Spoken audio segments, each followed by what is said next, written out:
बहुत ज़्यादा बोलना और माइनॉरिटी कम्युनिटी को कुछ नहीं करना, हम अभी जो गवर्नमेंट है उनको देख चुके हैं 4.5 साल, उसके बारे में भी डिस्कस किए, हम उनका सपोर्ट मांगने आए। माइनॉरिटीज़ का डिग्निटी प्रोटेक्ट करना है।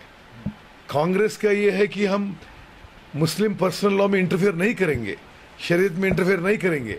केसीआर साहब सेकुलर नहीं है, ये मोदी जी के एजेंट है। मिसाल के तौर पर जब भी केसीआर साहब मोदी साहब सरकार में आए, पहला फैसला नीति आयोग सबसे पहले मदद केसीआर करे, डिमोनेटाइजेशन, जीएसटी, उसके बाद मुस्लिम पर्सनल लॉ, ट्रिपल तलाक में एब्सेंट रहे। और आज हम डिमांड कर रहे हैं उनसे कि अब जो भारतीय जनता पार्टी ने बिल राज्यसभा में रुक के रहने के बावजूद भी ऑर्डिनेंस लाकर ट्रिपल तलाक का जो बिल पास कराया है, चंद्रबाबू नायडू ने अपना मौखूफ बता दिया है कि मैं इसको अपोज कर रहा हूँ। कांग्रेस तो पहले से अपोज कर रही है, लेकिन केसीआर साहब आज भी मम है, खामोश है। नंबर 2, 12% मुस्लिम रिजर्वेशन आखिर है कहाँ?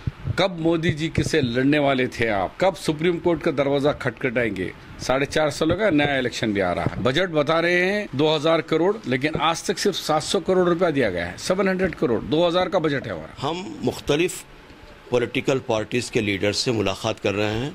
मुलाकात करने के लिए बाज़ाब्ता हमारी एक कमेटी बनी है और ये कमेटी फिर शूरा में, हमारी मजलिस शूरा के अंदर ये अपनी रिपोर्ट पेश करेगी और जिसको तायीद करना है उसके अंदर हम उसमें फ़ैसला करेंगे। और जब फैसला करेंगे तो आप हजरात को भी बुलाएंगे, मीडिया के सामने उसका ऐलान करेंगे।